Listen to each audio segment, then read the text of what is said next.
This is a tabletop review by nutnfancy of the Taurus PT 24/7 9mm semi-automatic pistol. You saw me shooting this in the desert for a preliminary shoot with me and my buddies. You might see the video there off on the right hand side. Look that up. That was just a brief introductory shoot to the gun to get a feel for how it shoots, how the trigger operates, how the sights work, general overall layout of the gun. Now, let me tell you, this is an older Taurus PT 24/7. This is not the newer Pro model. The newer ones will have Pro on the slide, and there are some differences which I'm going to go over as I go down the talking points.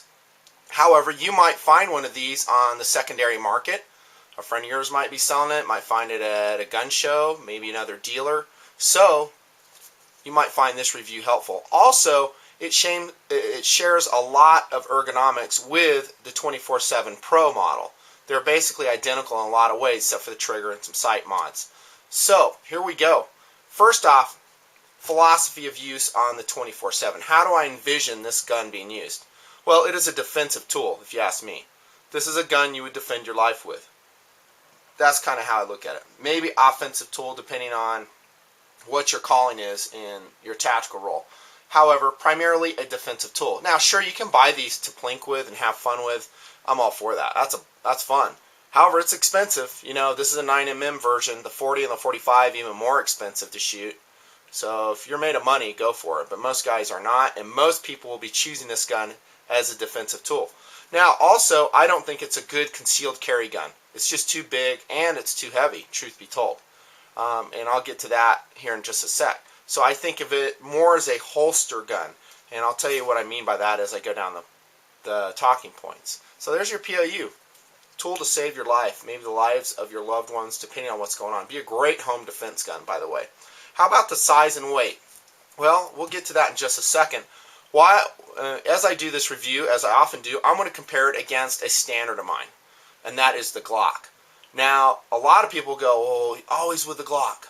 You know, and well, yeah, that's because the Glock gets so many things right. And actually, in this review, I'm going to compare it against the Glock 19 because I think it compares more closely with the Glock 19 than perhaps the full-size Glock 17.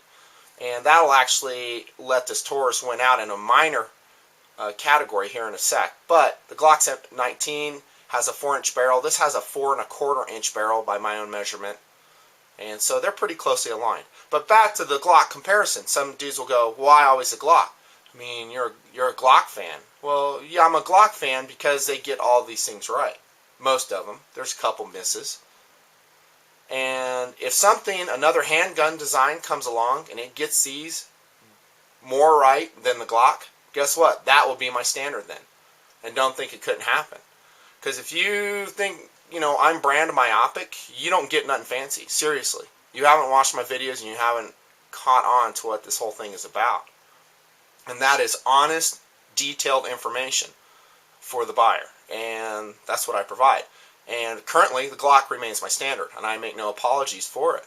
And I have a lot of logic behind that. And, you know, make your own video if you think it's not the standard. Rock on. But I'm going to go ahead and compare these two together.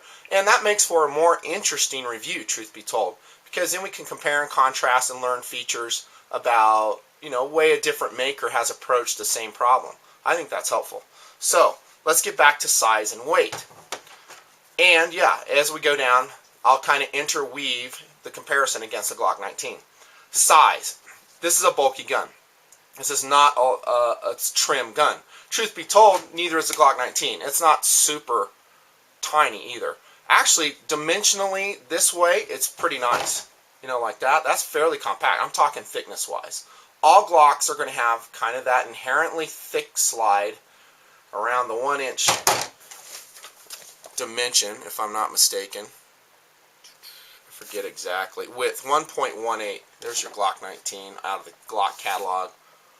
1.18 width. Width-wise, these guns are pretty much the same. But my point is, I'm not going to level a criticism against the 24/7 that, you know, and let the Glock get away. They're both thick guns. The 24/7 has a disadvantage of being bulkier overall. It's longer, it has a higher grip, and this is with a +2 base plate on this, so normally the Glock 19 would be much smaller in grip than this. So again, back to POU, I see it as being a sidearm. In other words, one you'd carry on your hip, your strong side hip perhaps. And the weight is not, unsubstantial either. It's almost 30 ounces. Not quite, 29 ounces for a Taurus 24/7. And last time I checked, the Pro model is about the same. They didn't change much with the weight. So advantage Glock 19, which weighs 24.5 ounces. So that's, over 4 ounces difference between the two guns.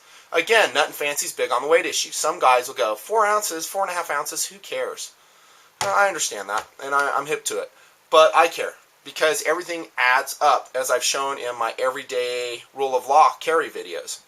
I want to keep my system as light and as effective as possible. Now, again, I'll go with something heavier if it gives me something in return. I don't mind that. That's cool.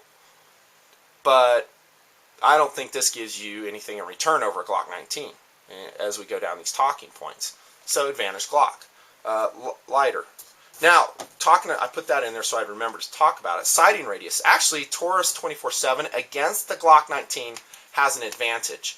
So as we compare our slides here, we line those rear sights up, we can see that there's a very slight advantage Taurus 24/7. Not much. In fact, probably negligible. But it isn't, I'd have to keep it real. So, a little bit there. The Glock 19, actually, a lot of guys carry this quite effectively with concealed carry. I talk to a lot of you subscribers, say the same things. Hey, I carry a 19, I love it.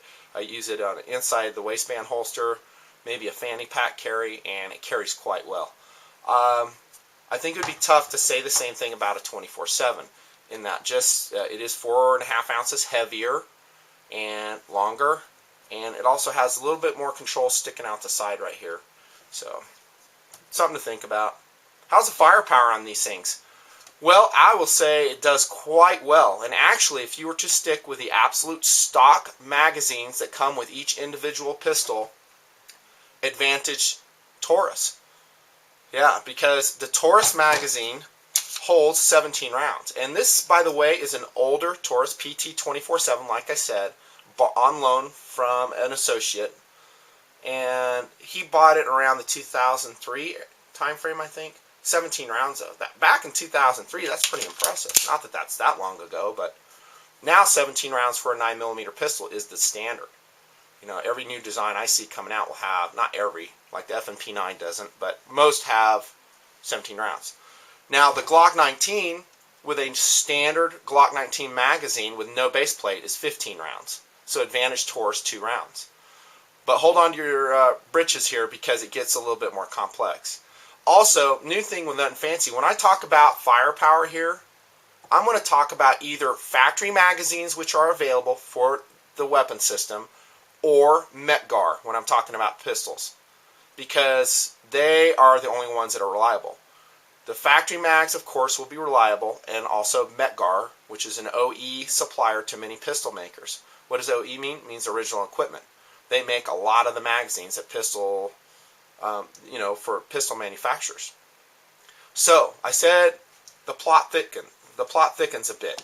That's because the Glock 19, you throw on a base plate like this user has done, +2 base plate, and what do you know? Now you're at 17 rounds using the same spring.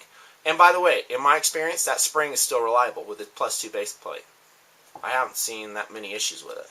By the way, this is an older Glock 19. This does not have the accessory rail, and man, this is in really good condition. This user that loaned it to me, awesome condition. I'm very impressed with it.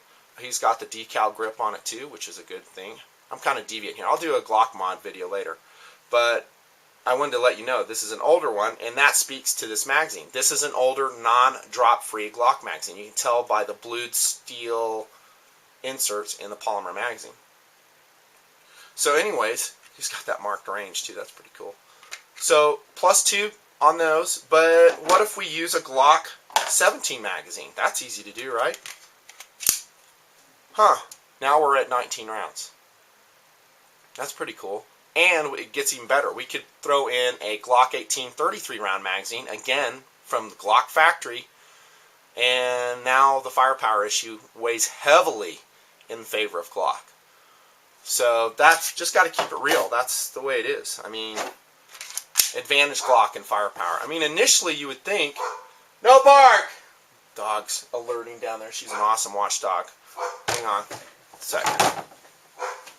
No bark! Quit that. Sorry. Had to let her know I was serious.